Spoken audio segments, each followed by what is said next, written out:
সারা পৃথিবীর যত মানুষ এসেছিলেন আর যারা রয়েছে, এরপরে যারা আসবে, কিয়ামতের মাঠে যতজন জান্নাতে যাবে তাদের কথা বাদ দেন, কিন্তু যারা জাহান্নামে যাবে এরা গুনাহ করেছে, এর জন্য জাহান্নাম যাবে না। গুনাহ করার কারণে মানুষ জাহান্নাম যদি যায়, তাহলে আল্লাহ কি করছেন? গুনাহ করার ডিউটি কার? মানুষের ভিতরে যে গুনাহ করার মতো পার্টস আছে, এটা কে দিয়েছেন? না আল্লাহ দিয়েছেন। তাহলে আমি পাপ করব, এটা তো আমার ডিউটি। আর মাফ করার ডিউটিটা কার? মাফ করার ডিউটি হলো আল্লাহর। কিয়ামতের ময়দানে যদি আল্লাহ বলে, গোলাম নূর মোহাম্মদ তুই জাহান্নাম যা, আমি বলবো কেন? আমার রব বলবে তুই পাপ করেছিলি তার জন্য যা। এখন আমি রবকে বলবো, মাবুদ আমি পাপ করেছি, আমার ডিউটি আমার ঠিক আছে, এখন আপনি তো মাফ করেননি, ডিউটিতে ফাঁকি কার? লে ভেজা ডিউটিতে ফাঁকি কার? শুনে আপনাদেরকে উল্টা মনে হবে, এ তো দারুণ কথা বলছে। মাফ তো করার ডিউটি হলো আল্লাহর, তাহলে আল্লাহ মাফ করেনি, তাহলে ডিউটিতে ফাঁকি পাওয়া গেছে আল্লাহকে। নাউজুবিল্লাহ সুম্মা নাউজুবিল্লাহ। অতএব আমার রব কাউকে বলবে না যে গুনহার কারণে তুমি জাহান্নাম যেছো। শুনে উল্টো লাগছে না? আরে হ্যাঁ না বলে না? এতগুলো লোক হ্যাঁ না বলে না? আরে পাপ করার কারণে কোনো মানুষ জাহান্নাম যাবে না, শুনে উল্টা লাগছে না? একবারে একদম চুপ গো, একবার মুখ খুলেন, উল্টা লাগছে কিনা? নারে তাকবীর। বাস এইটাই খালি জানে। আর যদি বিরেলি হয়, নবী না হয়ে দুনিয়ার, না হয়ে ফেরেশতা খোদার হয়েছে, উম্মাত তোমার তার তরে শুকর হাজার বার ইয়া নবী। সালাম আলাইকা ইয়া রাসূল, সালাম আলাইকা ইয়া হাবিব, সালাম আলাইকা সালাওয়াতু আলাইহি দুলাইকা। সব দাঁড়িয়ে যাবে, শিয়ালের মতো। কি চলছে আর দেখবে না বিরেলিদেরকে, খালি একবার এরকম যদি করা একটু হানা দেন। জলপাইগুড়িতে জালসা করতে গেছি, আর প্রথম বক্তাকে তুলেছে রাত 2:30টায়। তার আগে খালি গজল চলছে। জীবনে দুটি ইতিহাস আছে। আর বোকারো ডিস্ট্রিক্ট পুরুলিয়া পার করে জালসা করতে গিয়েছিলাম, প্রথম বক্তা তুলেছে রাত 3টেই, তারপরে দ্বিতীয় তৃতীয় বক্তা আছে। কি নসিব খারাপ, আমাকে 3টে সময় দিয়েছে। অনেক দিন আগে, তখন ছেলে মানুষ ছিলাম, 40-এর নিচে বয়স ছিল। তো দেখছি সব এরকম করে হাই তুলছে, মানে আর ওকে ভালো লাগছে না। মানুষের তো একটা দেহ আছে রে ভাই। তা আমি তখন উল্টা দিকে হাঁটতে লাগলাম, পেছন দিকে বায়ান শুরু করে দিলাম। নামাজ পড়তে হবে না, রোজা রাখতে হবে না, নামাজ পড়ে কোনো লাভ নাই, নামাজ না পড়লেও জান্নাত আছে, রোজা রাখতে হবে না। কে বলেছে রোজা এত জরুরি আছে? কোনো দরকার নাই, হজ করার দরকার নাই, টাকা খরচা হবে, আর আবার কালেমা পড়ার দরকার নাই। মেয়েরা বেপরদা থাকবে, ছেলেরা লুচ্চামো করবে আর বেহিয়াইমো করবে, ঘুরে বেড়াবে, সুদ খাও, বাটপাড়ি করো, চুরি করো, ডাকাতি করো, বেঈমানি করো, কোনো চিন্তা নাই, তারা কোনো আমল করার দরকার নাই। শুধু আল্লাহর যদি একটা হুকুম কেউ মেনে নেয় তো জান্নাতে চলে যাবে। এক মুরব্বি ছিল আমার কাছে একবারে, তো পান খেতে খেতে হাঁ করে তাকিয়ে আছে, কি বায়ান হচ্ছে রে বাবা।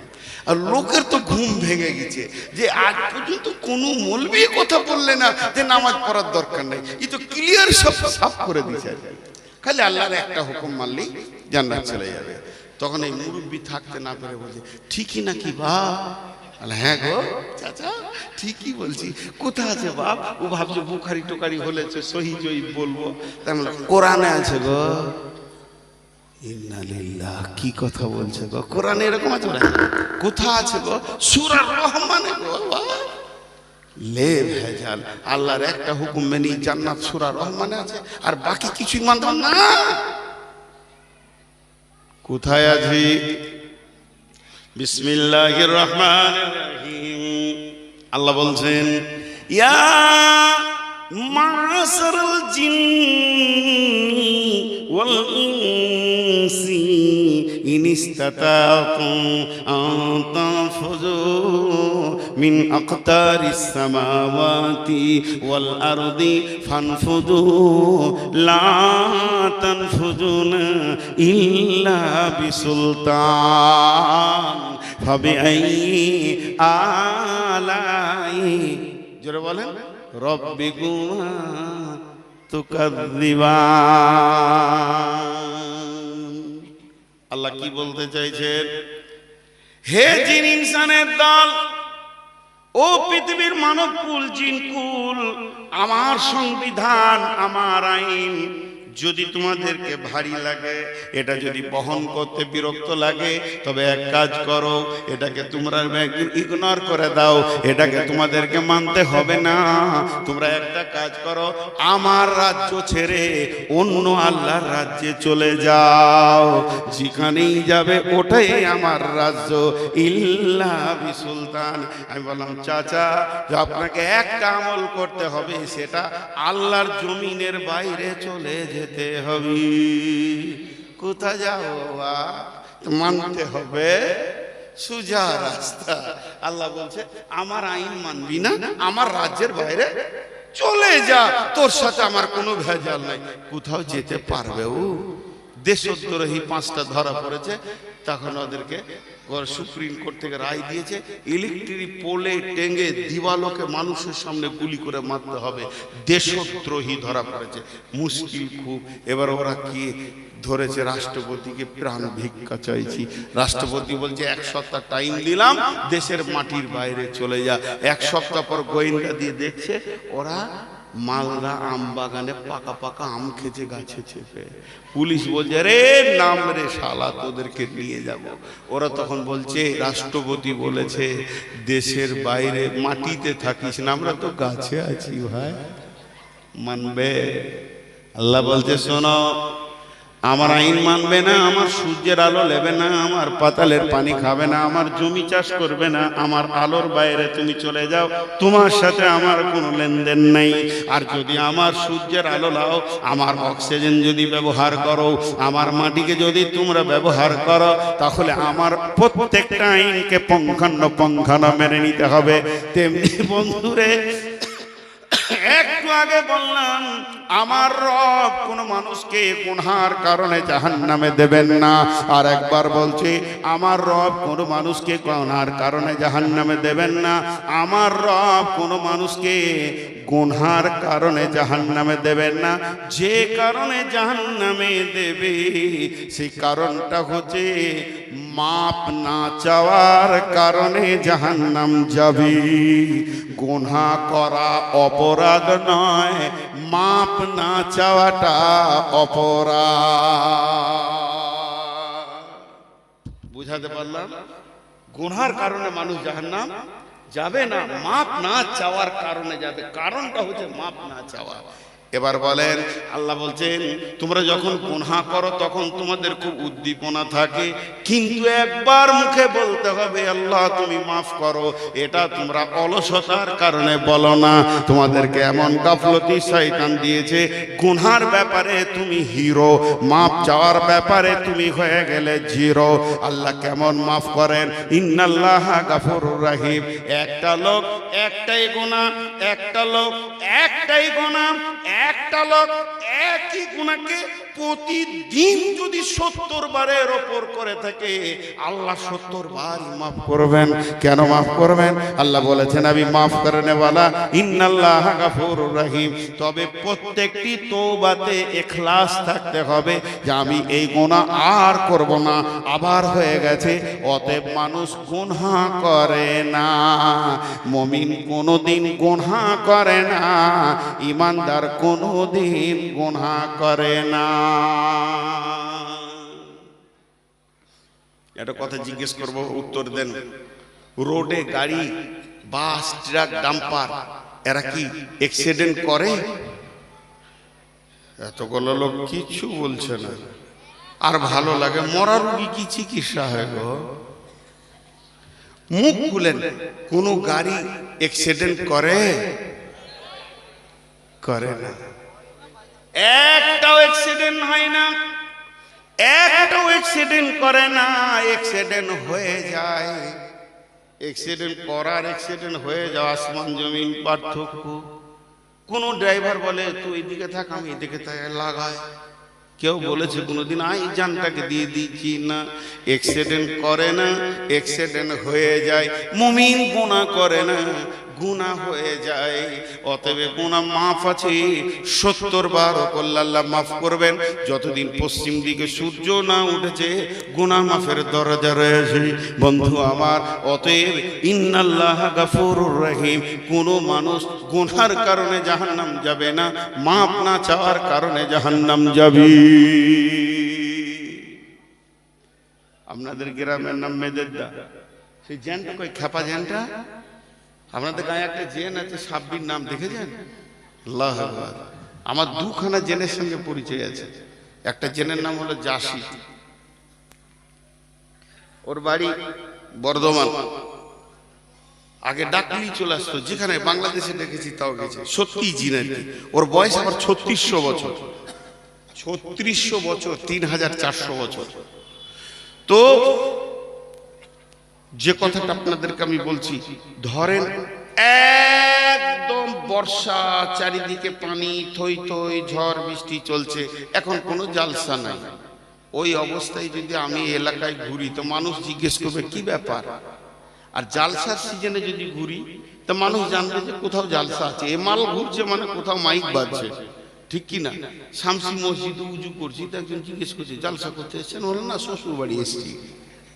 কি বলবো, কিছু জায়গা থেকে প্রশ্ন করতে হয়। বর্ধমান হসপিটাল থেকে আমি নামছি, আমার স্ত্রী অপারেশন হয়েছিল গোল ব্লাডারে। আমি নামছি আর একজন সিঁড়িতে উঠছে, বসে ভালো আছেন? আজীব ব্যাপার, কি হয়েছে জিজ্ঞেস করেন। এটা কি ভালো থাকার জায়গা? হাসপাতালটা, হাসপাতাল আছি মানে ভাবতে হবে কেন, কি কারণ। তো ঠিক ধরে নেন আমি অফ সিজনে চলে এসেছি, এসেই মসজিদে উঠলাম। আর মসজিদে উঠেছি আর সাব্বির গেছে নামাজ পড়তে, বা ওর আব্বা গেছেন, ওর নানা গেছেন নামাজ পড়তে। হঠাৎ এত বৃষ্টিতে কেন লোকটা তাল পাচ্ছে না। মাস্টার সাহেব নামাজ পড়তে পড়তে দেখে বর্ধমানই নয়, সবাই অবাক হলো। কিন্তু বন্ধু আমার, চারিদিকে বৃষ্টি, হোটেল টোটেল কিছু খোলা নাই। কোনো ওরকম টোটো ধরে এসে পৌঁছেছি মেদেরদায়। রাত্রি তখন 10:30 বেজে গেছে, 8টা বেজে গেছে, 8:30 9টা বাজছিল। মাস্টার সাহেব বাড়ি গেলেন, বাড়িতে গিয়ে বলছে বর্ধমানই এসেছে, কিছু খাবার আছে কি? বিবিকে জিজ্ঞেস করছে, বিবি ফিস ফিস করছে, কিছু তো খাবার নাই গো, 2-3 পিস মাংস পড়েছে, ডিম আছে, ডিমটাকে অমলেট করে দিই। ওনাকে ডাকেন, ভাতটাকে একটু ওভেনে মাইক্রোওভেনে গরম করে দিই। আচ্ছা ঠিক আছে, আমি একটা কিছু ব্যবস্থা করছি, আপনি ডাকেন। উনি একটা ছেলেকে পাঠালো, বাবা নূর মোহাম্মদকে ডেকে নিয়ে এসো, দেখো গা বর্ধমানি মসজিদে বসে আছি। একটা ছেলে এসে বলছে হুজুর চলেন। মাস্টার সাহেব ডাকছে, কিংবা ডাকছেন হাজি সাহেব ডাকছেন, গেলাম না। 2 নম্বরে একটা ছেলে এলো, আমি গেলাম না। 3 নম্বর একজনকে পাঠালো, আমি গেলাম না। 4 নম্বর একজনকে পাঠালো, আমি গেলাম না। আমাকে কত গুরুত্ব দিচ্ছে। 5 নম্বর একটা লোককে পাঠালো, যাও ডেকে নিয়ে এসো, আমি গেলাম না। 5 বার আমি গেলাম না। যে ডেকেছে তাকে আমি একদম নেকেট করে তেরে ধুমকে তাড়িয়ে দিলাম। কিন্তু হাজি সাহেব কত ভালোবাসেন, মাস্টার সাহেব কত ভালোবাসেন, অত রাত্রিতে ওই ঝিমঝিম পানিতে ছাতাটা নিয়ে এসে মসজিদে বলছেন, ভাই সালাম আলাইকুম, আসেন, যেটুকু খাবার আপনার আমার কপালে আল্লাহ জুটিয়েছে 2 ভাইয়ে খেয়ে নেব। ঝাঁকি দিয়ে ছেড়ে নিলাম, গেলাম না। এইভাবে রাতটা চলে গেল, ক্ষুধার্ত অবস্থায় গেল। ফজরের নামাজ পড়ে আমি চায়ের দোকানে বসে বলছি, মেদেরদা লোক বেঈমান, এদের ঈমান নাই, এদের কোনো চেতনতা নাই, মেহমানের প্রতি এদের কোনো গুরুত্ব নাই। আমি সারাটা রাত না খেয়ে থাকলাম, আমার ব্যাপারে কোনো খবর নিল না। একবার মুখ খুলে বলেন, আমার দাবিটা সত্য না আমার দাবিটা মিথ্যা? বলেন, দাবিটা মিথ্যা কিনা? সবাই যদি একবার মুখ খুলেন কোনো গুনাহ হবে? হ্যাঁ ভাই, জোরে বলেন, সত্য না মিথ্যা? মিথ্যা। কেন? 5 বার 6 বার ডেকে পেল না।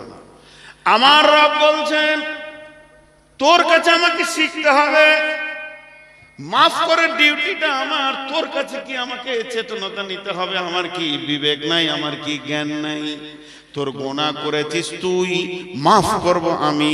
তাই ফজরের সময় মুয়াজ্জিনকে দিয়ে বললাম, আমার গোলামদেরকে আমার ঘরে ডেকে দে, আমি রব রেডি হয়ে গেছি তার গুনাহকে মাফ করার জন্য। তোকে আমি পাইনি। জোহরে ডেকেছি, তোকে আমি পাইনি। আসরে ডেকেছি, তোকে আমি পাইনি। মাগরিবে ডেকেছি, তোকে আমি পাইনি। তোর অলসতা কত বেশি ছিল, ঘুমাইয়ে কাজা করেছি ফজর, তখনও জাগিনি, তখনও জোহর খেলাই খেলাই কেটেছে। আসর মাগরিবে আজ শুনি আজান, জামাতে শামিল হও রে এসাতে, এখনো জামাতে আছে স্থান। তারপরও তোকে আমি এসাতেও ডেকে পাইনি। 5 বার মুয়াজ্জিনকে দিয়ে ডেকে তোকে আমি পেলাম না। শেষকালে আমি রব তোকে কত ভালোবাসি রে, আমার উপরে ক্লেম লাগাস না। আমি রব কত মহব্বতের। তাহাজ্জুদের টাইমে সারা বিশ্ব যখন ঘুমিয়ে গেছে, আমি রব তোর দরজায় দাঁড়িয়ে আছি আর বলেছি, গোলাম ওঠ, একবার উজু করে 2 রাকাত নামাজ পড়ে বল, রব্বানা ফাগফির লানা যুনুবানা। আমি রব নিজে এসেছি তোর ঘরের দরজায়। পাপ করেছিস তুই, আগুন জ্বালিয়েছিস তুই, পাপের আসামি তুই। আমি হলাম রব, আমি তোকে কত ভালোবাসি রে। তোর পাপে আগুন জ্বলছে কিন্তু আমি রবের শান্তি হচ্ছে না। আমি তোর দরজায় ডাক দিয়েছি, তখন তুই গরুর মতো নাক ডেকে ঘুমিয়েছিলি। অতএব কোন মানুষ জাহান্নাম গুনার কারণে যাবে না, যাবে অলসতা করে। রবের কাছে সে ক্ষমা চাইনি। আমাদের রব 70 বছরের কঠোর মুশরিককেও মাফ করতে পারেন। তার প্রেমে যদি কেউ জড়িয়ে যেতে পারে, এর থেকে প্রেমিক রব আর কেউ নাই। গোলাম, তখন তুমি অলসতার ঘুম দিয়েছ, তোমাকে আমি পাইনি যে একবার তুমি চোখের পানিতে আমার কাছে কাঁদবি।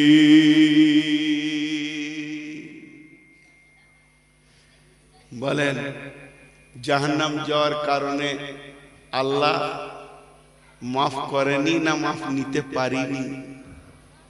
জি ভাই, মাফ নিতে পারিনি। সব সময় অলসতা আমাদেরকে জাহান্নামে নিয়ে যাচ্ছে। এই জন্য প্রথমে বলেছি, বডিতে ক্যান্সার হলে একটাই রাস্তা মৌত, একটা ঠিকানা কবর। আর যদি ঈমানে অলসতা ঢুকে যায়, ও জাহান্নাম যাবে। এই কথাটা বলা ভুল হবে, বরং কোরআন যেটা বলছে ওইটা বলতে হবে, জাহান্নাম যাবি নিশ্চিত। অনিশ্চয়তার কোনো কথা নাই, এখন নিশ্চিত কথা যে ও জাহান্নাম যাবি। ভাইরা আমার, অনেক কথা আপনাদের সামনে রাখলাম, টোটালটা একবার সারাংশ টানছি। জি, টোটালটা একবার সারাংশ টানছি। একটা তার আগে হাদিস বলি। জি মাস্টার স্যার, আমি 50 পর্যন্ত বয়ান করব, যে 10 মিনিট কালেকশন 12টায় শেষ করে ওনাকে তার আগে আমি কালেকশন শুরু করলে একটা হাদিস শুনে আপনাদের উঠছেন কেন? সবাই দেখেন 5টা চালাক উঠেছে, যে চালাকের গল্প শোনাবো। আহা, মাঝে একটা ফতোয়া দিই আপনাদেরকে। জীবনে ফতোয়া দিই না গো, যদি ভুল হয় তা সব বলে দিও, যারা আলেম আছে ভুলটা বলে দেবেন। তো আমি আপনাদেরকে একটা হাদিস শোনাই, তারপরে বলছি। সনম, লাত, মানাত, উজ্জা, হবল, এগুলো মূর্তির নাম ছিল আগেকার জামানায়। সনম বলে একটা দেবতা ছিল, সনম। তো ওই একটা মুরব্বী ওর পুজো করতো, সনমের পুজো করতে করতে করতে করতে ওর 70 বছর ক্রস হয়ে গেছে। তাহলে কতদিন পুজো করছে? তা ওর জিকির ছিল, যেমন আমরা বলি সুবহানাল্লাহ সুবহানাল্লাহ সুবহানাল্লাহ সুবহানাল্লাহ সুবহানাল্লাহ সুবহানাল্লাহ সুবহানাল্লাহ সুবহানাল্লাহ, আলহামদুলিল্লাহ আলহামদুলিল্লাহ আলহামদুলিল্লাহ আলহামদুলিল্লাহ, আল্লাহু আকবার আল্লাহু আকবার আল্লাহু আকবার আল্লাহু আকবার। ও কি জিকির করতো? সনম সনম সনম সনম সনম সনম সনম সনম সনম সনম সনম সনম সনম সনম সনম সনম, এই জিকির করতো। ওই পুরা 70 বছর ক্রস করে দিয়ে এর প্লাস 70 প্লাস বয়স চলছে, সে একটা ঘটিতে পানি নিয়েছে, ফুল নিয়েছে, আর ওই সনম দেবতার কাছে গিয়েছে, তার পায়ে ফুল দিয়েছে, তাকে পানি দিয়েছে, এবার পূজা শুরু করেছে। সনম মেরি জান তুই হি মেরি আকিদা, সনমকে ডাকতে রয়েছে। এই অবস্থায় তার মুখ থেকে বের হয়ে গেছে সনম সনম সনম সনম সমদ সমদ সমদ সমদ সমদ সমদ সমদ, কার নাম? আল্লাহর নাম। কুল হু আল্লাহু আহাদ আল্লাহুস সামাদ। রব্বুল আলামিন বলছেন, গোলাম আমি তোকে মাফ করার জন্য রেডি হয়ে গেছি, তুই আমার পবিত্র নাম ধরে ডেকেছিস। ফেরেশতারা বলছে, মাবুদ ও ভুল করে বলে ফেলেছে, তাও কি মাফ করবেন? আমার রব বলেন, ফেরেশতারা বলে 70 বছর সনমের পূজা করে, তাকে কি মাফ করবেন? আমার রব বলছে, গোলাম রে, হে আমার ফেরেশতা কুল, ও 70 বছর সনমের ডেকেছে, আর আমি রব 70 বছর ওর মুখের দিকে তাকিয়ে আছি, কখন আমাকে সামাদ বলে ডাকবি? বন্ধুরা আমার, এর নাম আল্লাহ। আল্লাহকে দিল দিয়ে, হৃদয় দিয়ে যদি ডাকা যায়, আল্লাহ বলছেন লা তাখুযুহু সিনাতুন ওয়া মালা নাও, আমাকে তন্দ্রা দূরের কথা, আমাকে ঘুম পর্যন্ত স্পর্শ করে না। তুই সকালে ডাক, বিকালে ডাক, সন্ধ্যায় ডাক, দুপুরে ডাক, রাত্রিতে ডাক, রাত্রি 12টায় ডাক, রাত যত বেশি হবে আমার অফিস তত চলবে। আমি সারাদিন ফেরেশতার মাধ্যমে অফিস চালাই, আর যখন গভীর রাত হয়ে যায় তাহাজ্জুদের টাইমে আমি রব একাই ট্যাকেল করি। তার কারণ হচ্ছে গভীর রাত্রে আমার গোলাম আমার কাছে তওবা করে কাঁদবে, গাফলতির ময়দান থেকে উঠে বিছানা ছেড়ে কাঁদবে, আর আমি রব মাফ করব। এর জন্য আমি রাতকে বেছে নিয়েছি। আল্লাহ তাবারাক ওয়া তাআলা তার মেহবুব এবং হাবিব নবীর জন্য রাতকে বেছে নিয়েছিলেন।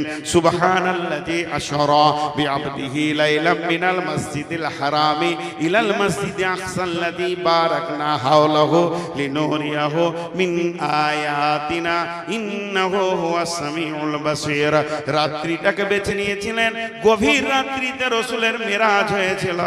শুধু তাই নয়, আল্লাহ আমাদের জন্য বলেছেন তাতাজাফা জুনুবুহুম আনিল মাজাজি'i ইয়াদউনা রাব্বাহুম খাওফান ওয়া তামাআ ওয়া মিম্মা রাযাকনাহুম ইউনফিকুন। রাতটাকে বেছে নিতে বলেছেন। জি, এটা দুটো কবিতা শোনাই, উপন্যাসের কবিতা কবি নজরুলের। জি, যে কত প্রেম মহব্বত আল্লাহর সঙ্গে জমাতে হবে, গভীর রাতে আপনি আল্লাহকে পাবেন। আল্লাহর কত দূর নেটওয়ার্ক, মোবাইলে তো নেটওয়ার্ক নাই, আল্লাহ নেটওয়ার্ক কত দূর। আল্লাহ বলছেন বিসমিল্লাহির রহমানির রহিম, রব্বুল মাশরিকাইনি ও রব্বুল মাগরিবাইন ফাবিআই আলাই রব্বিকুমা তুকাযযিবান। আজকে এখানে ভোডাফোনে নেটওয়ার্ক নাই, জিও ভালো, জিও নাই, এয়ারটেল আছে। আর আমার রব বলছে যেখানে 2 উদীয়মান সূর্য, 2 অস্তিত্বমান সূর্য পর্যন্ত আমার নেটওয়ার্ক আছে। গোলাম রে, এখানে ডাকলে আমাকে পেয়ে যাবি। শুধু তাই নয়, হযরতে ইউনূস 3খানা অন্ধকারে ছিলেন। একটা হলো পানির অন্ধকার, তারপরে মাছের ভিতর, তারপরে পাকস্থলীর ভিতর, আর ওই মাছটা ছিল 800 মিটার পানির নিচে। সেখানে ইউনূস ডেকেছে লা ইলাহা ইল্লা আনতা সুবহানাকা ইন্নী ইন্নী কুনতু মিনাজ জালিমিন। ইউনূসের গাফলতি ছিল না, ইউনূসের ত্রুটি হয়ে গেছিল, একদম রেগুলার ডেকে গেছে, আর সেই আওয়াজ আরশে মহল্লা পর্যন্ত পৌঁছে গেছে। আল্লাহ বলে, গোলাম রে, আমি সে রব আছি, এখনো তোরা ডাক। এবার আমার একটা মোবাইল আছে, যদি কেউ কথা শুরু করে দেয় আর একজনের কথা ওখানে ঢুকবে না, বিজি। কিন্তু আমার রব, আপনি ডাকেন, আপনার আব্বা মা, আপনার গোষ্ঠী, আপনার বংশ, আমার ভাই, আমার বোন, সমস্ত বাংলাওয়ালা, সমস্ত আপনার ইংরেজিওয়ালা, হিন্দিওয়ালা, উর্দুওয়ালা, আরবিওয়ালা, যত পৃথিবীর মানুষ আছে, শুধু তাই নয়, যত প্রাণী আছে, গরু ছাগল আছে, যা আছে, মাটির ভিতরে কত প্রাণী আছে, সমুদ্রের পানিতে কত প্রাণী আছে, জঙ্গলে আছে, আল্লাহ তাবারক ওয়া তাআলা বলছে, তোরা একসঙ্গে ডাকবি, আমি একসঙ্গে সকলকে সাড়া দিব। আমার ভিতরে কোনো বিজি নাই, ব্যস্ততা নাই, আমি কাউকে বলবো না এখন নয়, তোর টাইমটা পরে। যদি তাই আমি আল্লাহ সিরিয়াল দিয়ে দিতাম, তোর সিরিয়ালটা কখন পড়তো একবার ভেবে দেখ। আমার নাম রহমানুর রহিম। তোর চিনতে ভুল হয়েছে, তোর তওবা করতে ভুল হয়েছে, তোর গাফলতিতে জিন্দেগি কাটিয়ে ফেলেছিস, একবার তওবা করে আল্লাহর কাছে ফিরে আয়।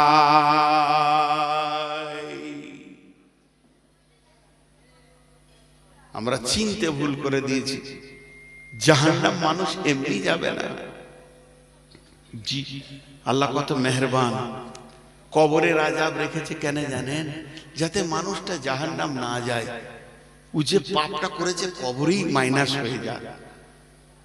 যার কবরে ক্লিয়ার হলো না, তো কিয়ামতের মাঠে লম্বা দাঁড়িয়ে থাক, বিচার তো আল্লাহ 1 সেকেন্ডে করে নিতে পারবে। এতদিন কেন দাঁড় করাচ্ছে?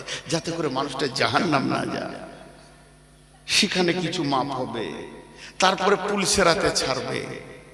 কেন এত লম্বা পুলিশের হাত করলেন আল্লাহ? যাতে জাহান্নাম না চলে যায়, যাতে জাহান্নাম না চলে যায়। একটা মহিলা রান্না করছেন, এমনি করে লকড়িটা দিচ্ছে, আগুনটা জ্বলে উঠছে, এদিকে আবার সবজি রেডি করছে, আবার একবার করে ওটাকে না করে চামচ দিয়ে লাড়তে হচ্ছে, লেগে যাবে নাকি। কটা কাজ করছে? 4টা কাজ। একবার করে জাল দিচ্ছে 1 নম্বর, 2 নম্বর একবার ওই রান্নাটাকে লাড়ছে যাতে না লেগে যায়, 3 নম্বর দ্বিতীয় সবজি রেডি করছে, আর 4 নম্বর তার একটা দুধের বাচ্চা এরকম করে পাছাটা ঘাঁষতে ঘাঁষতে আগুনের দিকে চলে গেছে, এইভাবে টেনে সরাচ্ছে। তাহলে ওকে 4টা কাজ, একবার বাচ্চাটা সরায়, একবার লকড়িটা ভরে, একবার চামচটা লাড়ে, এদিকে রসুন পেঁয়াজ রেডি করে। এই অবস্থায় বিশ্ব নবী পৌঁছে গেলেন। নবীজির দিকে তাকিয়ে মহিলাটা বলছেন, তখন পর্দার আয়াত নাজিল হয়নি। নবীজিকে বলছেন, ইয়া রাসূলুল্লাহ, এটা হলো দুনিয়ার আগুন, এটা তো জাহান্নামের আগুন নয়, এর থেকে তো 70 গুণ বেশি তেজ হলো জাহান্নামের আগুন। ও দয়ার নবী গো, এটা আমার পেটের সন্তান, এটা তো আমি আমার বান্দা নয়, আমি ওর আল্লাহ নয়। তা আল্লাহর মায়া তো মায়ের থেকেও বেশি, আর আমি আমার বাচ্চাটাকে মা হয়ে কতটা ভালোবাসছি, যেন আমার ছেলেটা দুনিয়ার আগুনে পুড়ে না যায়। এর জন্য বারবার টেনে সরাচ্ছি। আমার রব কি তার গোলামকে কেমন করে জাহান্নামের আগুনে দেবে? ইয়া রাসূলুল্লাহ, রবের কি দিল কাঁপবে না? রব কি দিতে গিয়ে তার কষ্ট হবে না? বিশ্বনবী বললেন, ও মহিলা, আমার রব চাই না তার গোলাম জাহান্নাম চলে যাক। এর জন্য হাজারো রাস্তা বের করেছে।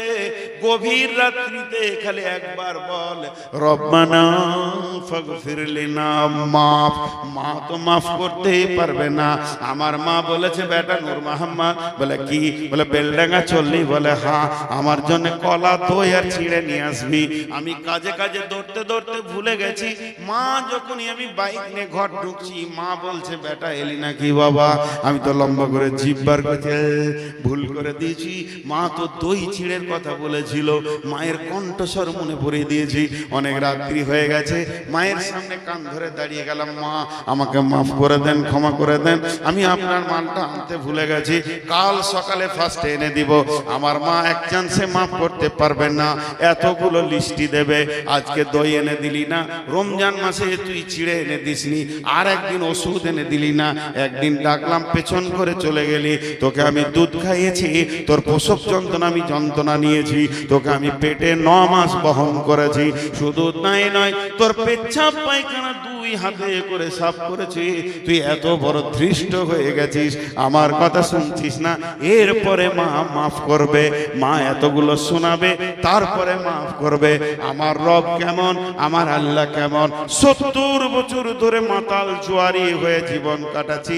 আজকে রাত্রিতে যদি একবার বলি রব্বানা ফাগফির লানা, আল্লাহ বলবে মাফ। কেন করেছিস, আল্লাহর শব্দ আসবে না, আল্লাহ একবারও বলবে না কেন করলি। আল্লাহ কথা দিয়েছেন তুই ক্ষমা চাইবি, আমি তোকে ক্ষমা করব, এর নাম আল্লাহ। কিন্তু হতভাগা এত অলসতাই জীবন কাটছে, একবারও ইবাদত করা তো দূরের কথা, ক্ষমা চানোর মতো সময়টা হাতে নাই। পাপ করতে ভালো লাগছে, মাপ চাইতে লজ্জা লাগছে। এরা কি সাধে জাহান্নামে যাবে? রাসূল বলছেন এদের চরিত্র জাহান্নামে নিয়ে যাবে। বিধায় একটি কথা আপনাদেরকে বলি, আপনারা, আমি 10 মিনিট টাইম নিব আপনাদের কাছে। এটা জিহাদ, উঠবেন না। ডানে বামে আলেম আছে। জিহাদের 2টো পার্ট, একটা মাল দেওয়া, একটা জান দেওয়া, দুটোর নাম জিহাদ। ওয়াতুজাহিদুনা ফি সাবিলিল্লাহি বিআমওয়ালিকুম ওয়া আনফুসিকুম। জান মাল দুটি দেওয়ার নাম জিহাদ। অতএব জান দিয়ে জিহাদ শুরু হয় না, মাল দিয়ে শুরু হয়। এখন মালের জিহাদ চলবে। 10 মিনিটের আগে যিনি উঠে যাবেন, আমি তাকে গাল দিব না, আমি তাকে খারাপ বলবো না, আমি তার জন্য বদদুয়া করব না, তবে বলছি আল্লাহর পাকড়ায় পড়ে যাবে। কারণ ইতিহাস খুঁজে দেখেন, জিহাদের ময়দান থেকে যতজন পালিয়েছে সব মুনাফিক ছাড়া অন্য কেউ নয়। আপনাদের হাতগুলো ধরছি, আব্বা, ভাই, বন্ধু, বেটা, সোনামানিক, 10 মিনিটের আগে কেউ জায়গা ছাড়বেন না। তাতে আপনার যা আছে কপালে, 10 মিনিট আগে কেউ জায়গা ছাড়বেন না। মাদ্রাসার মৌলবি আর কমিটিরা বলে দে বাপ, দে বাপ, দে বাপ, দিতে মন হয় না, কিন্তু রাত 12টায় ডাকাত ঢুকলে উল্টিয়ে বলবে লে বাপ, লে বাপ। 2 জায়গায় মানুষ টাকা দেয়, এক হসপিটালে আর এক ডাকাতের হাতে আর উকিলের হাতে। তখন দিতে ভালো লাগে। বন্ধু আমার, কোরআনে আছে একদিন মানুষ দিতে চাইবে, যখন জাহান্নামের নিচে চলে যাবে, তখন জাহান্নাম থেকে চিৎকার মেরে বলবে আল্লাহ আমি সর্বস্ব দান করে দিলাম। কোরআন বলছে লা ইয়াখুযু মিনকুম ফিদিয়াতুন, সেই দিন নেওয়া হবে না, ধুমকে তেরে দেওয়া হবে। কোন আল্লাহর গোলাম আছেন একটা 10,000 টাকা দেবেন? কোন আল্লাহর গোলাম আছেন? আমি 10টা মিনিট চেয়ে নিয়েছি আপনাদের কাছে, 12টা 5-এ ছাড়ব। আল্লাহর গোলাম কেউ আছেন? হ্যাঁ, খোরশেদ মোল্লা নগদ দান 15,000 টাকা, মৃত পিতা ও মাতার জন্য স্ত্রী। আহা, স্ত্রী, ঠিক আছে, দোয়া করব। কেউ আছেন? 10,000, 1,000। আপনি গরিব মানুষ, আপনি কেন 10,000 মাথা ভরতে যাবেন? 1,000, 1 থেকে 10 পর্যন্ত বলছি, আর 10 মিনিট টাইম নিয়েছি। 1.5 মিনিট চলে গেল, 8.5 মিনিট আছে। কেউ আছেন আল্লাহর গোলাম? মাশাআল্লাহ, লিখেন। কি নাম ভাই? 1,000 টাকা, মাশাআল্লাহ। আরে গরিব হোক আর বড় লোক, দিয়ে যান খালি টাকা। 4, 5, 6, আপনি 1,000 দিয়েছেন, 1100 এসছে। 1100, আচ্ছা আলহামদুলিল্লাহ। দেখেন ওসমান গনির আমল কত আছে। হাজি বাবা, এ কোন ধরনের এটা দান? এই শোনেন, সোনামানি, বাপজি আমার, ও খালু, আর কি বলবো, শ্বশুর বলবো নাকি শেষকালে? হ্যাঁ হ্যাঁ খালু হ্যাঁ ও আচ্ছা আচ্ছা জি মাশাআল্লাহ ওয়ালাইকুম সালাম সালাম বাদে টাকা এখন টাকা সালামে মজা নেই টাকাতে মজা আছে দেন আল্লাহর রাস্তায় জি আচ্ছা খালি নিয়তটা আপনি করেন বাকি দোয়া আমি করছি দেন যা আছে দিয়ে দেন পকেটে যা আছে বার করুন জামা কাপড় খুলে দিয়ে দেন অসুবিধা নেই জি জি আল্লাহর গোলাম আর কেউ আছেন আপনাদের তো এখন ধান উঠছে নাকি ধানের এলাকা নয় ধনিয়া সবজি মাশাআল্লাহ সবজি একটা বেলা বেলা এলে দুটো ফুলকপি নিয়ে বাড়ি যেতাম আজকে বাড়ি যাব তাও তো মনটা খুশি হতো হ্যাঁ হ্যাঁ এখন আমাদের ধানের টাইম তো টাকা খুলে দেবে হ্যাঁ মাশাআল্লাহ আর কেউ আছেন 1000 2000 আছে শুনেন ওই যে ঘুরছে ওনাদের হাতে দেন তারপরে যদি কেউ লিখিয়ে দেবে তো লিখিয়ে দেন পরবর্তীকালে উঠে পালাবেন না কিন্তু যে পালাবে ও ঘর যাবে না হসপিটাল যাবে এ যা রাস্তা আল্লাহকে বলবো আল্লাহ একটা ফেরেশতা পাঠিয়ে দেওয়ার জন্য ঠেলে ফেলে দেয় না ফেটে একজন হাসপাতাল চলে যাবে মাশাআল্লাহ দাও এখন আর শুনতে পাই কে এই ইমদাদুল কানা হলো নিয়ে আসে 5 লিট ছেড়ে দিব আর 6 মিনিট আছে মাঝে একটা কথা বলি আমার পরে বক্তা আসছে 5000 টাকা আনসার শেখ মাশাআল্লাহ এই কোন ধরনের দান টাকাকে মুচুড়ে রেগে যাও তোকে দিয়ে দিলাম টাকা খুলে দেন বাবজি সোনা মানে কত দিয়েছেন গো 1000 একটু বাড়ানো যাবে না মোটেই যাবে না একবার ভেবে দেখেন মাশাআল্লাহ জাযাকাল্লাহ আল্লাহ তোমার বান্দা 5000 টাকা আহা কত দুঃখ ছিল এবং ওকে দেখা যাবে না এখানে বাইরে আছে আহা আল্লাহ তার দুঃখ মিটে দেয় আচ্ছা আপনার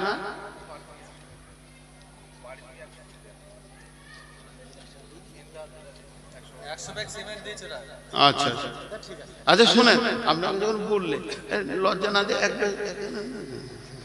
হ্যাঁ বিচারা কত আশা করে বললে দৌড়ে এলো জাযাকাল্লাহ এটা ভালো জিনিস আর কাজ টাকা নিয়ে দেখছো জি আর কে আছেন হ্যাঁ হ্যাঁ আমার পরে যে বক্তা সেগুলো উদীয়মান বক্তা যুগ উপযোগী বক্তা অতএব একটা মিনিট নড়বেন না এই কে লাইন মারছে বুড়ি গেছি এখন লাইন মারছে যখন ইয়ং ছিলাম তখন খবর ছিল না জি আনসার শেখ 5000 টাকা আমি একটা কথা বলছি যা আচ্ছা আচ্ছা তো এই যুগ উপযোগী বক্তা এবং খুব ভালো ছেলে আমার ছোট ভাইয়ের মতো এবং সুন্দর বায়ান করে গলার কণ্ঠস্বরও খুব ভালো আমাদের বুড়া মানুষ খালি ভ্যাড় ভ্যাড় করেছে গো শুনতেই নাই তো আপনারা উঠবেন না বলেন ইনশাআল্লাহ কে কে উঠে পালাবেন হাত তুলেন তো দেখি ওয়াদা করছেন কিন্তু আল্লাহ করে আর 4 মিনিট আছে 4 মিনিট মাত্র আপনাদের ওয়াদা যেন ঠিক থাকে এবং খুব সুন্দর বায়ান করে ভালো ছেলে গলাও ভালো খুব সুন্দর বায়ান করে আল্লাহ তাবারক ওয়া তাআলা কাছে দোয়া করব আর কেউ আছেন বসেন জি এই অত তাড়াতাড়ি পালাচ্ছ কেন তো তোমাকে আমি ধরেছি না বেঁধে রেখেছি দাও 10 টাকা দাও এত তাড়াতাড়ি দাও ওটা দিয়ে দাও এত তাড়াতাড়ি করছে মনে হচ্ছে আমি ডাকাতি করছি আমি আর কেউ আছে কিরে বাবা ঘুমাচ্ছিলে নাকি আর কেউ আছেন 10,000 5,000 দেনেওয়ালা 20,000 দেনেওয়ালা ভাইয়া উঠে যেন না আর 2 মিনিট থাকবো আমি আপনাদের সামনে ওই যে একটা মোটা টাকা আসছে আচ্ছা এতক্ষণ কি করছিল দাঁড়ান দাঁড়ান আর টাকা নেওয়ার আগে খালি প্রশ্ন করবো এতক্ষণ কি শুনতে পান না হ্যাঁ সিজার করতে হলো দাঁড়ান দাঁড়ান পালায়েন না এই ভাই কোন ধরনের কথা বলছেন কত আছে 5,000 ও দেখছে আমার লেগে ওর ধারণা খারাপ হয়ে গেছে যে চিটিং মাল আছে ধরে নে তাড়াতাড়ি করে পালাচ্ছে মাশাআল্লাহ, গোটা বাইনটা শুনেছে, 5,000 টাকাও দিল। ভাই আর কেউ আছেন? আর কেউ আছেন আল্লাহর গোলাম? এতগুলির মধ্যে আর কেউ নেই? জি মাশাআল্লাহ। তো আমি দোয়া দিচ্ছি, আপনারা একবার আমিন বলবেন, সবাই বুঝে বুঝে আমিন বলবেন। এই আল্লাহ, সন্ধ্যা থেকে এই পর্যন্ত যতগুলি দান করেছে সব দান তুমি কবুল করে নাও। কই আমিন বললেন? এই আল্লাহ, কেউ মা বাপের নামে, স্ত্রীর নামে, স্বামীর নামে, ভাই বোনের নামে যে যা নিয়তে দান করেছে আল্লাহ তুমি নিয়তকে পুরা করে দাও। এই আল্লাহ, আমি তো জানি না কে দান করেছে, কত দান করেছে আর কেন দান করেছে, আল্লাহ তুমি তিনটি জানো। আল্লাহ সকলের নিয়তকে তুমি পুরা করে দাও। এই আল্লাহ, যাদের আত্মীয় স্বজন মারা গেছে, মা বাপ, ভাই বোন, স্ত্রী, স্বামী, নানা নানি, দাদা দাদি, এদের নামে যারা দান করেছে, এই দানের বদলতে তার কবরকে তুমি কুশাদা করে দাও, নূরে মানওয়ার করে দাও। আচ্ছা মাশাআল্লাহ, দেখেন বাচ্চার জন্য দান করছে। আল্লাহ কঠিন কিয়ামতের দিন আবার সবকে একসঙ্গে মহব্বতের জায়গায় করে দিও মাবুদ। আমিন বলে না? এই আল্লাহ, এই মাদ্রাসা শুরু থেকে আজ পর্যন্ত যত জন দান করেছে সব দান তুমি কবুল করে নাও। সমস্ত মুমিন মুসলমানের কবরকে তুমি নূরে মানওয়ার করে দাও। এই আল্লাহ, সন্ধ্যা থেকে নিয়ে যা কিছু আমরা শুনলাম যে আমরা মানুষত্ব থেকে হারিয়ে ফেলেছি, আল্লাহ আবার তুমি আমাদেরকে মানুষত্বের জগতে ফিরিয়ে দাও। এই আল্লাহ, তোমার ঘরের দরজাকে চিনার তুমি তৌফিক দাও। এই আল্লাহ, আমি পশু, আমি শূকর কুকুরের থেকে খারাপ আজকে বুঝতে পারলাম। আল্লাহ, আমার ভিতর থেকে পশুত্বকে দূর করে তুমি মনুষ্যত্বে ফিরিয়ে দাও। আল্লাহ, তুমি আমাদেরকে কবুল করো, বলেন আল্লাহুম্মা আমিন। আল্লাহ তাবারক ওয়া তাআলা আমাদের শোনা বলার থেকে বেশি করে আমল করার তৌফিক দান করুন, আল্লাহুম্মা আমিন। আসসালামু আলাইকুম ওয়া রাহমাতুল্লাহি ওয়া বারাকাতুহু। উঠবেন না কেউ, মুসলমানের মতো ওয়াদা দিয়েছেন, কমসে কম 1 ঘন্টা শোনান, খুব সুন্দর বায়ান করে। আর নাম বলতে হবে না, এসেছি আরে